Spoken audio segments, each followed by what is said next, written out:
Tigers rally past Nicholls. Let's recap it. Locked on LSU. Here we go.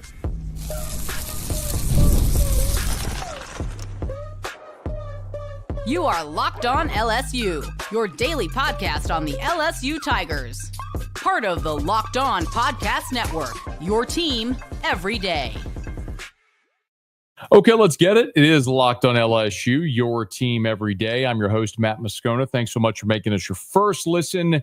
We are free, available wherever you get podcasts, of course, on YouTube as well. So please subscribe. As always, one of the fastest ways to help us grow is by leaving your comments below. So thank you so much for that. Tigers rally past Nicholls in this ball game 5-3. It was a game that saw the Tigers fall behind 3-0, waste chance after chance. As a matter of fact, LSU for the game left 15 runners on base, but they would score all of their runs in one explosive seventh inning, and the Tigers would beat Nicholls 5-3. 5 runs on 11 hits. Tigers did commit a couple of errors that were costly, namely the first one that got the scoring going for the Colonels. But Tigers took advantage of 3 Nicholls errors as well, and LSU wins the game 5-3. Now a long bus ride home, and then they're off to Auburn for a 3-game series on the Plains. Hey, thanks for being with us. If you're new to the format, quick reminder of how this goes. I'll spend about 10 minutes. I'll give you my takeaways from the game. I'll grab my quick break, and we'll come back and get to your questions and comments. So please feel free to line those questions and comments up right now, and we'll get to them. As always, please smash that like button if you're with us live here on YouTube. If you're watching on demand or listening on podcast on demand, please remember we are live as soon as every LSU baseball game goes final on the Locked On LSU YouTube channel. So be sure to join us. As soon as the game goes final, you'll know where to find us on the Locked On LSU YouTube channel. I could start with game flow, but I'm not. I'm going to start with what was the biggest storyline of this game, and that's Ware and William Schmidt. We have been begging for somebody in the bullpen to step up to complement the 5 guys we know that LSU already has. A week ago, had a chance to speak on my radio show After Further Review with Will Helmers. Of course, former LSU pitcher who let us know, look, in his mind, Jay Johnson wants 8 pitchers by the time you get to the postseason. Well, there's 5, right? And we all know you've got Anderson, Ianson, Shores, and then the 2 guys out of the bullpen with Cowan and Case and Evans. Those 5 are there. So can you find 3 more? Well, the 3 that pitched in this ball game here at Nicholls are the 3 that we can all tell are very clearly the front runners to take those opportunities. Ware, Newt, and Schmidt. And 2 of the 3 were awesome in this ball game. Let me start with William Schmidt, who went out there and gave you 4 innings of relief through 61 pitches, struck out 8. He got 12 outs. 8 of them were strikeouts, and he walked 2. One of them was a meaningless walk in the ninth. I shouldn't say it was meaningless because it did bring the tying run up to the plate in the 9th inning, and then went strikeout, ground out to end the game. Struck out the side in the 8th inning. William Schmidt came in the 6th with LSU trailing 3-0. That's not insignificant, y'all. It's 3-0, and they go to Schmidt and say, look, we need you to keep throwing up zeros right now to give us a chance to get back in the ball game, because Jaden Newt wobbled and they had to go to Connor Benj, who got you out of the 4th and gave you a 1-2-3. Forgive me, I forgot Benj. 4 pitchers tonight. Forgive me, Benj. Of course, Benj was great, getting you out of the 4th, and then a 1-2-3 5th, giving the ball to Schmidt. And so you had to look at it and say, hey, man, you got to hold the rope. You got to keep this a 3-0 deficit to give the offense an opportunity. Schmidt goes out there in the 6th, goes ground out, walk, strikeout. There was a throw error on the catcher in between, but strikeout, so no harm, no foul. Goes out in the 7th, ground out, strikeout, goes out in the 8th, strikeout. Struck out 5 consecutive hitters, and 7 of 8 that he faced. I mean, that is the type of stuff we were expecting from William Schmidt when he showed up. Now, Nicholls is not an SEC team. You were playing in a venue that was filled with LSU fans, albeit a road venue. But still, for William Schmidt to take the ball, to go out there, to go 4 innings, to throw 61 pitches, to be that efficient. Remember, you want to be 12 to 15 pitches per inning. So over the course of 4 innings, you want to be in the 48 to 60 pitch range. He was at 61. So he's right on that number. Very efficient, got you 12 out, struck out 8, was dominant at times, only walked 2. That was awesome. That has to give Jay Johnson and Nate Yeskie a ton of confidence. And yes, 61 pitches is a lot, but it's Tuesday. You don't play again till Friday. So he could take Wednesday, Thursday. You likely wouldn't throw him on Friday anyway. He'd be ready to give you something Saturday and certainly Sunday if you needed it. So giant outing for William Schmidt. And then how about Connor Ware, who got the start? Connor Ware, the strikeout numbers aren't going to be the things that pop in this one for Connor Ware, but that's okay. The efficiency for Connor Ware is what was most impressive. Connor Ware gave you 3 innings. He gave up just the 1 run, and we'll talk about how that run came across. But in those 3 innings, he needed only 37 pitches. Connor Ware got you 9 outs on 37 pitches. And y'all, he was sitting there on like 22 pitches with 2 outs in the third because he got 2 quick outs in the third. He allowed the 1 walk in the first, got him in order in the second, ground out, fly out, pop out. And then in the third, he gets 2 quick outs. Boom, boom. He's sitting on 22 pitches with 2 outs in the third. 22 pitches, 2 outs in the third. And then a bleeder. And then on the pickoff attempt to first, Jared Jones isn't covering. He throws it down the first base line. The runner gets to third. And then all of a sudden, you're in trouble. Another single, and you're down 1-0. Wild pitch, ground out, you're out of the inning. Newt would go out there in the 4th. And Newt, similar, went fly out, ground out, quick, then went walk, single, double, and you're down 3-0. Newt got 2 quick outs and then started missing, which was unfortunate. But Schmidt and Ware were the 2 guys who you had to see come through and show that they could be consistent. They could get outs, and both showed it to you. And I'll tell you about Ware. While the strikeout numbers weren't impressive, Ware ended up with Ware didn't strike out a hitter.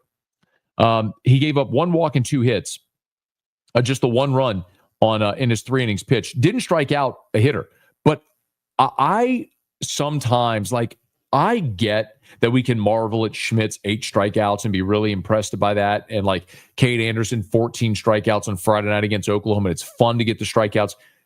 But truthfully, what you want is efficiency. If you can throw a perfectly placed breaking ball, induce weak contact, and get an out in 1 pitch, I'd rather that than a 7-pitch strikeout, a 5-pitch strikeout. You can get a weak swing and a quick out. That's how you extend deep into a ball game. And that's what Connor Ware showed his ability to do in starting this game. So Ware and Schmidt were awesome, and that is a huge, huge benefit for this team. Again, I don't want to overreact because I understand the level of competition, but both of those guys have to have a massive confidence boost after that outing to say, all right, give me the ball this weekend on the Plains against Auburn. Let me go throw strikes and see if I can get some hitters out in an SEC weekend. I mean, right now, my thing about Schmidt is he looks a lot like Cade Anderson a year ago, who was so dominant in the non-conference, the midweek, just couldn't get SEC hitters out. If LSU is going to get where they want to be, and you got to find those 8 pitchers, you got 5, well, Ware, Schmidt, Newt could be the others, and of course, Gavin Guidry's the wild card for if and when he returns. But man, Schmidt and Ware, because the stuff is undeniable. If they command it and confidently command it, you're talking about having some real dudes that all can extend, by the way, as well, which limits the need for more arms out of the bullpen. So really exciting. Offensively, it just wasn't a great night. The oddity is you were so good at getting the leadoff runner on. In 6 of the 9 innings, you got the leadoff runner on. You end up leaving 15 guys on base. Curiel struck out to start the game, but then every inning afterwards, in the second, you let off with a single. Third, you reached on an error. That was Curiel, by the way. In the 4th, you had an 0-2 single. Mistake pitch, you crushed it. Leadoff walk in the 5th, and Curiel hit into a double play. leadoff walk in the 6th. None of those guys came home. You broke through in the 7th, and you let off with the Jared Jones strikeout. Actually, you let off the inning and finished the inning with a Jared Jones strikeout. So despite the fact that in 6 of the 9 innings you got the leadoff runner on, you just weren't able to do a lot of damage. Thankfully, Milam came up with the big RBI single, and then Jake Brown, a 2 RBI single that got you through. And then how about Chris Stanfield? Chris Stanfield, a 2 RBI single as well that gave you the 5-3 margin. For everybody who had a lot to say about Chris Stanfield, man, nobody's really talking about Chris Stanfield no more. He's great in center field. He's been a clutch hitter for you offensively. He's production in the bottom of the order, which was awesome to see. I didn't love Jake Brown popping up a bunt and bunting into a double play. We've talked. Y'all know how I feel about bunting, but I am good bunting for a hit. Dickinson bunted for a hit in this game. You're bunting for a hit or to score a run, I'm fine with it. The problem I have is when you ask guys like Jake Brown to bunt. Jake Brown has been the best player on every team he's ever played on in his life. I don't know that Jake Brown has bunted in his entire life. Again, a candid moment. You inject Jake Brown with truth serum, sit him in a chair, and ask him. I don't think he's ever bunted in his life. So asking Jake Brown to bunt in that spot and get down a suicide squeeze, just whatever. It's something that's part of this team. It's something Jay wants to do. He's trying to get creative and active on the base paths. And yes, we've seen it work, but we've also seen those plays where Stanfield misses a sign and you get Hernandez pegged at home. Brown pops up a bunt. You bunt into a double play. It feels like you've killed as many innings with this strategy as you've scored runs. Preferably, I'd rather see Jake Brown swing away. Jake Brown's hitting nearly 400. He's facing the kid from Nicholls. Let Jake Brown swing away. That's just my preference. But then again, I'm not the coach. Do what you want to do. Anything else offensively in this game that I wanted to get to? I'm looking at my notes. Curiel, my goodness, had a shot in the 6th. Bases loaded and crushed a ball to the wall. He was about 2 feet away from a grand slam that would have given LSU the lead. And actually, that was the inning where Brown and Hernandez both pinch hit. Brown nearly grounded into a double play, but there was an E6, and then Hernandez struck out on 3 pitches. Looked silly doing it too. But just not a great day offensively for LSU. They gave you a bunch of base runners, but as a team, you managed 11 hits in the ball game. But only 5 runs. You left 15 on base. Just wasn't a great day offensively. You flush it, you move on, and you're thankful you found a way to win, something good teams do. When you're not playing your best, you still find a way to win. In a large part, you're able to do it because your pitching showed up in a big way, namely Connor Ware. Shout out to Connor Benj as well, but then also William Schmidt, who gave you 4 innings of relief, got you home from the 6th through the 9th, got you 12 outs, allowing a couple of walks, and just the 1 hit. Forgive me, I had that. No hits. I'm sorry, no hits for William Schmidt. He just allowed the only base runners with the 2 walks. So what an incredible outing for William Schmidt. Okay, those are my takeaways. Let's get to yours. I'm going to knock out a very, very quick break, less than 60 seconds, and we'll come back and get to your questions and comments. So please fire away. It's Locked on LSU, your team every day. There's nothing like the energy of a live game, whether it's catching a last-minute MLB showdown or soaking in the excitement of an NBA matchup. But finding great seats at a great price, that used to be a challenge until I found Gametime. Gametime makes scoring last-minute tickets easier than ever. Prices actually drop as the event gets closer. And with their all-in pricing, you see the total cost up front. No surprises at checkout. Now, here's why I love using Gametime. First of all, you get last-minute deals. You can save up to 60% off buying last minute for sports, concerts, comedy, theater. And I love the peace of mind that comes with the seat views before you buy, the no surprise fees, and a lowest price guarantee. So take the guesswork out of buying tickets with Gametime. Download the Gametime app, create an account, and use the code LOCKEDONCollege for $20 off your first purchase. Terms apply. Again, that's code LOCKEDONCOLLEGE for $20 off. Download Gametime today. Last minute tickets, lowest prices guaranteed. All right, Tigers win 5-3. They beat Nicholls. Let's get to your questions and comments. Thank you so much for hanging out with us. If you are here live, please smash that like button on YouTube, subscribe to the channel, hit the bell so you're notified whenever we post a new video or go live. Hey, Brett, nice outing for Schmidt. Yes, sir. RB, that one was on blue. I will say that if you were, in fact, watching or listening to the broadcast, one of the detriments of playing a game in a small ballpark is you can hear everything the fans are saying. NIL young boy, do you think Jay Johnson will ever show Larson some love in the midweek? Larson did get an AB last week in the midweek. I think at this point, you just have to recognize who your guys are. And, I think Ashton Larson is going to have an interesting decision to make in this offseason. My hope sincerely is that he sticks around like Ethan Fry did and carves out a role. But it's also obvious that while you're going to lose Stanfield after this season, next year, and you're going to lose Pearson and Fry, next year you're going to return Curiel, you're going to return Jake Brown, and who else is waiting in the wings? So that's kind of the thing where you look and go, does he stick around? And I don't know the answer to that, but right now it's pretty clear who LSU has their sights on as the guys part of the rotation. Hey, Monty, seems like the boys could bring their own juice tonight. LSU Science, wake up scone. There you go. Let's see. Schmidt and Fry had good games. Would like to see Larson thinking about next year. I understand the thinking about next year thing. But very candidly, I don't care about next year because here's the bottom line. I hope Ashton Larson stays, but even if he leaves, you're going to go in the transfer portal and you're going to go get the next version of Chris Stanfield. You're going to go find someone that's a plug and play starter. It's just the thing that we all have to wrap our brains around, that this is the way business is done now in college sports. Recruiting high schools has never been less important. That's not to say you're not going to find a Derek Curiel or a William Schmidt. Of course you will. And you want those guys. And you want them to come in and be immediate impact guys and to stay 3 years and be awesome.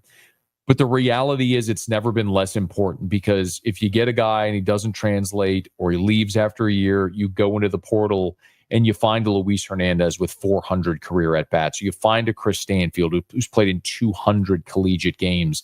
Like, you go find a Zach Cowan who was a Friday night guy at Wofford and comes in as an ace reliever for you. Like, it's just building a roster is different now, and we just got to accept it. Hey, Jeremy Sagely, thanks for being there. Charleston Maestro Schmidt looked better tonight. Do you see him developing into a weekend reliever by the end of the season? Charleston Maestro, I think I see him developing into a reliever this weekend. Like, I don't think that it is realistic to think that you're going to go the entire season playing with just 2 relievers. Like, you're not going to make it all season with 5 pitchers. As fun as it was to watch that, amazing as it was to marvel at that this weekend in Norman, that's also just not realistic. So at some point this weekend against Auburn on the road, you're going to run into trouble, and you're going to have to go into your bullpen, and you're going to have to go find William Schmidt against righties, or Connor Ware against lefties. You're going to have to go get Jaden Newt. Like, I think you're going to see those guys this weekend. Can they deliver like they did against a non-conference opponent? That remains to be seen. Brian B. with a good question. Where would Devin Sheeran have fit into this rotation? Yeah, man, I don't know. Sheeran, of course, is the big, was 6'10" righty from Mount St. Mary's who threw 100, one of the top arms in the entire portal. I don't know that who do you kick out of this rotation for Sheeran, but certainly would have been a guy who would have been one of the first out of the bullpen that you'd be counting on right now. Hey, Scott Beckham, thanks for being there. Arthur Coco, #never bunt. Again, I'm good bunting for a base hit or to score a run. I've always been consistent with this. I'm never okay bunting to advance a runner. You want to score a runner, get on base, I'm with you. But I also think circumstances matter. Like when Stanfield ran the squeeze play with Hernandez at third, I'm not pumped with your catcher running from third base. In the game against Nicholls, where you have Jake Brown bunting, I don't know that Jake Brown is bunted ever. Like, I'm not super pumped about him doing that. I've seen Stanfield, I've seen Braswell, I've seen Milam and Dickinson. I've seen those guys handle the bat and get down a bunt. Curiel, I don't know that I've seen Brown do it. I'm sure he has at some point this year, but let's maybe be a little smarter about what we're doing in those situations. Abner Neal, good morning. Good evening, excuse me. Thanks for your comments. Thank you, man. I appreciate it, Abner. Thanks for being here with us. Let's see. Merrick Mathurin, the mound looked awful on TV. Merrick, it's one of the reasons I love going to play these road games. Because you know what you just faced this past weekend in Norman? A team where you played on a turf field with a turf mound. You know what you faced in this ball game tonight? A team on a turf field with a turf mound. Like, that's helpful. Like, having experienced it is helpful. Manny bumped this Jay. For goodness sake, stop or enter therapy. All right, we appreciate y'all for being here with us. Randall, blue was awful. I don't think he had a great night back there, but I think it was exacerbated by the fact that you could hear what everyone had to say about it. So Monty said Curiel barely saved the streak. So Curiel walked in the ninth, and as you know, Curiel has reached base in every game so far this year. However, Monty, I thought the same thing, and then I went back and checked. Curiel reached on an error in the top of the third. So actually, he had already been on base. So he actually checked that box. Well, he didn't have a hit or a walk. He had reached on an error in the top of the third, so he had already been on base. Connor O'Neill, can we stop making Jake Brown bunt with the bases loaded? I would love to see that. Y'all know how I feel about this. Travis, good evening. Great outing for Schmidt. Hope it rebuilt his confidence. Schmidt's knowing William Schmidt just a little bit, he's a guy that I'm not sure ever really lets things bother him. He's a pretty, I use this as a term of endearment, kind of a goofy kid. Who I just don't think is going to be moved by that. I'll give you an example. I got to MC the Catholic High first pitch banquet this year, and they brought William Schmidt back, and he was the auctioneer. And he took the mic in front of about 500 people and did his best and cracked jokes, and that didn't really seem to bother him at all. I don't know that any of this bothers him. I think he's got to develop a level of comfort with not just dominating every hitter he faces, and has to figure out how to get guys out with just overpowering them, without just overpowering them. But confidence, I'm not sure. We might just be talking semantics here, but I'm not sure his confidence ever went away. All right, Rocky, I appreciate that's another one about Schmidt's confidence. Randall, I know the umpires are bad. That was a bad look behind the plate. You know what, man? I think I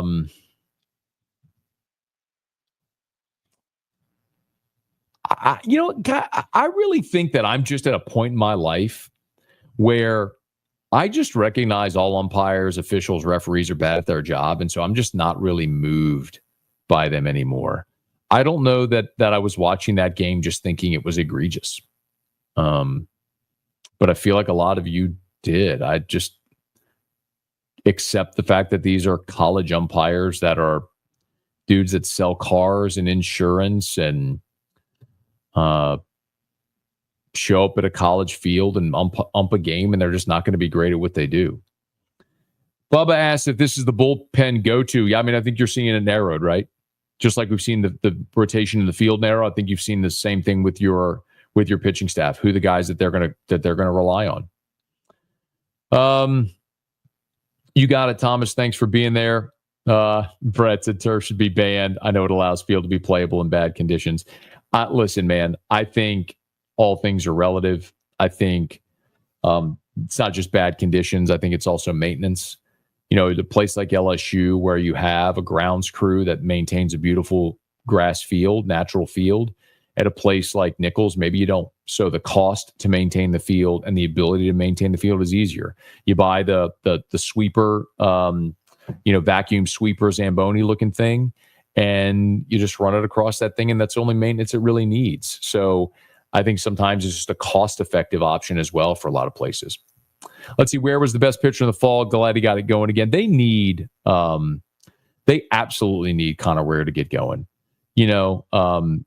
Schmidt and Ware, I will continue to say, I think, are just so paramount to the success of this team. Because Schmidt is a righty, Ware is a lefty. These are key guys that can get you outs and that can take some of the pressure off of Kason Evans and Zach Cowan when you need them. So to see those guys go out there and throw the way they did tonight was really encouraging moving forward. Sean said, this makes you feel bad for a guy like Cam Johnson, lost millions and is not pitching. Sean, we talked a little bit about Cam Johnson last week when LSU played Oklahoma. But, man, I know we all love the home team and we want these guys to show up and to pitch for the Tigers. It is just so rare, so rare that you ever see a guy who passes on millions of dollars coming out of high school get that money again when he's coming out of college. And you could say Dylan Cruz, but the truth is that was the COVID year, and Dylan Cruz didn't have a great season offensively and likely was going to be a second-round pick. And largely I'm talking about the arms. Cam Johnson passed on a lot of money to pitch in college, and so did William Schmidt. And I hope William Schmidt has 3 awesome years at LSU, becomes a dominant ace pitcher, and becomes the first player in the draft. I'm not so sure I believe that's going to happen just from experience and watching too many guys over the years pass on millions. And I was told the number for Schmidt was north of $3 million that he passed on, which is a crazy amount of money. And so, to actually get that again, you're going to have to be a top 10, top 15 pick when it comes time for his draft. But to his credit, he made the decision he wanted to make, and it wasn't solely focused on money, and I can commend him for that. But I'm with you. I hope it works out. Hey, Brock, do you think we see Schmidt and Ware again? Or is this going to continue where they do well in midweek and struggle in SEC play? Well, the key, Brock, is keeping the walks down, man. If they throw strikes, their stuff is plenty good enough. And Schmidt did walk 2. One of them was in the 9th inning. He walked the second hitter he faced, and then he walked the second hitter of the 9th. But on 61 pitches, 2 guys got away from him. If William Schmidt goes out there and tosses 4 innings, allows no hits and 2 walks, he's going to be plenty effective enough. So is it translatable? What's translatable is strike throwing. That's translatable at every level. And when you miss, you want to miss small. And that was great for both those guys tonight because you didn't get guys chasing. You just pumped. Especially Ware, because Ware didn't strike out anybody. Ware in this ball game ended up throwing what was I'm trying to look it up again. Was it 34 pitches Connor Ware threw in this ball game? I mean, Ware gave you 3 innings and threw 37 pitches. I mean, I told you 12 to 15 is where you want to be. So 3 innings, that's like 36 pitches. He threw 37. I mean, he was awesome and efficient. Didn't strike out anybody, but was super, he just induced weak contact because he was hitting his spot. So that's translatable against any hitter because even good hitters aren't going to put great contact on good pitches like that are borderline strike calls. All right, Trey, thanks for being there. Sonny, you had true freshman on the ropes, bases loaded, 1 out, and Jay squeezes. At best, the play only scores 1. Now you have 2 outs instead of going for the big inning, sending it to bed. I mean... remember the other part of that too is it does keep you out of a double play potentially. And Brown did hit in his pinch hit at bat, grounded a ball to the shortstop that he kicked in the top of the 6th. So I can hear that argument, but then Brown came up in the 7th and had the RBI single, the 2 RBI single, which tied the game at 3. And then he was up again in the 8th when you asked him to bunt. And I mean, with a runner at third, ground ball to the right side or a fly ball to the outfield does the same thing, gets that run home, and you avoid the double play. Or maybe he gets a base hit. So I'm with you. Y'all know I'm with you on that. Was it about the pitchers that the boys couldn't lock? What was it about the pitchers the boys couldn't lock in on? Well, when you can throw your breaking ball for a strike, and this isn't necessarily just unique to those 2 guys tonight. Or you're talking about Nicholls. I mean, I don't know, man. Sometimes you have lazy at-bats. Let LSU also, I mean, look, they put up 11 hits in the ball game. I think a lot of times, Derek Curiel hit a ball to the wall. It was a fly out with the bases loaded. I mean, you got guys on base. Sometimes you just didn't come up with the timely or the clutch hit. I mean, look at the top of the 4th. You get the leadoff single, and then Milam fouls, hits one, hits a pop foul, and you go ground out. I mean, sometimes you just had lazy at-bats, and guys didn't put great swings, man. Hey, David Schmidt is beast if he can get over the fact that he can't dominate the SEC but can be productive. There you go, 351. We're at 367 watching live on a Tuesday night. Much appreciated, y'all. Please smash that like button. I appreciate that. One thing I will ask, please, and I'm sorry about that, if you are commenting live, and thank you for that, please just no profanity. I would appreciate that greatly.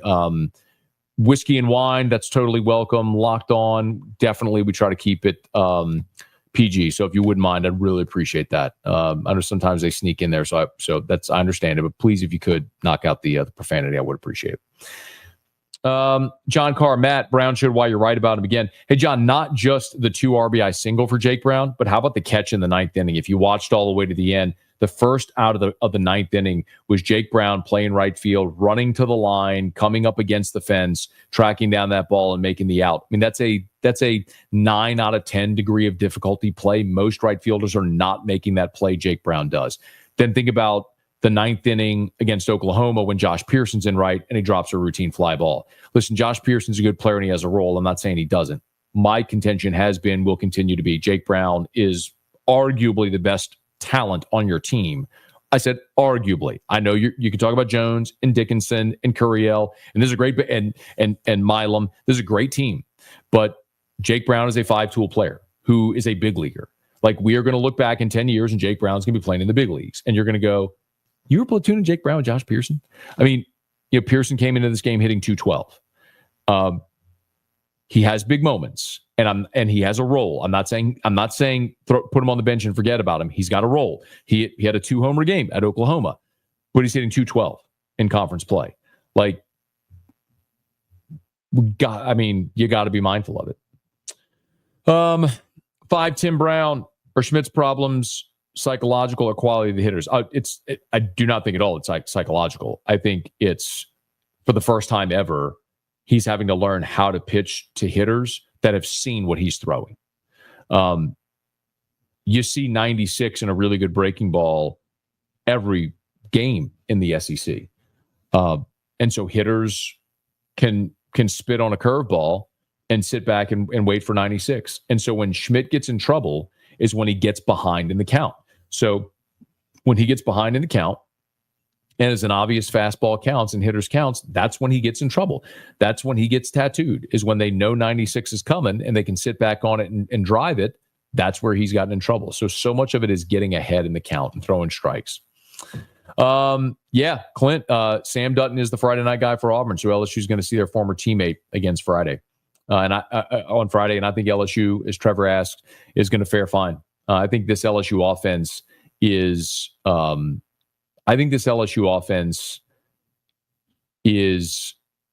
to fare fine against everyone they face. I mean, every offense, the 27 Yankees had bad days, but this lineup can hit 1 through 9.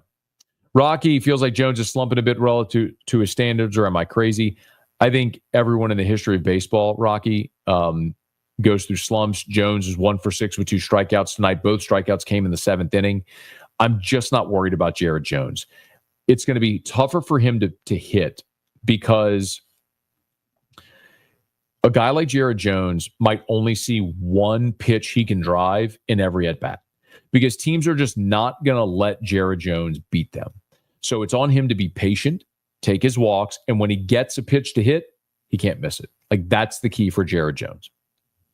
Fred, thanks for being there. John, thanks for being there. Midweek games are practice execution of plays like squeeze plays. Okay. Did you hear the kid tearing up the ump? Was that a kid or was that a young lady? I thought that was like a young lady who was tearing up the ump the whole game. Trey Potan, Nicholls, skipper, overcoached the game, had the Tigers on the ropes, kept switching pitchers. Eventually, LSU's offense would come through. I think he also, like, I can't pretend to know Nicholls' team, but the one thing that obviously came through was, I mean, look, and in the 6th, after the E6, he made the pitch and change, came in and got Hernandez on a pinch hit strikeout. After the walk to Stanfield, got Curiel. I mean, hit it to the wall, but got the out. And then, in the 7th, LSU just finally broke through. There was 2 walks and a hit by pitch in that 7th. Milam, Brown, and Stanfield all had RBI singles. So I don't know that he outthought anything. I think he managed it just about as good as he could. I think he was just really overmatched. Curiel and Jones 111, several Ks. Yeah, they were. Let's see. Curiel struck out twice. Jones struck out twice. So they combined to go 1 of 11 with 4 strikeouts. Curiel did walk the once in the ball game. Okay, let's see if we get maybe a couple of more in here. Thank you for being there. Chase, who's your Warren Morris of the year, the clutch batter? I'm I don't know, man. I don't know who I'm going to say is going to hit a bottom of the ninth home run to walk off. But if you ask me if there's one guy I want at the plate in a key moment on this team, I would probably still take Steven Milam. Derek Curiel's kind of right there as well, because I know he's not afraid to hit with 2 strikes, will give you a competitive at bat and could very well work a walk. So those would probably be my 2 guys. If I absolutely had to get a hit or get a guy on base to keep the game going, I'd probably take Milam or Curiel. Gulf South, I won't take all the credit, but the first pitch I watched of the game was Milam's RBI single in the 7th. Some people are saying me turning on my TV was equal to the rally possum. Well, I'm glad you showed up when you did. All right, y'all. I think we're just about done. Thanks for being there with us. Thank you for being there with us here. All right. Y'all have an awesome night. That will do it for us. All right. Y'all have an awesome night. If you're listening on demand or watching on demand, remember, we are live on YouTube as soon as the game goes final. So thanks for being here with us, and make sure after LSU plays Auburn, the 3-game series, as soon as those games go final, we'll be here on the Locked On LSU YouTube channel. So please subscribe, smash the like button, and hit the bell so you're notified whenever we post a new video. And let a friend know if they love the Tigers. We got you here every single day for Locked On LSU, your team every day.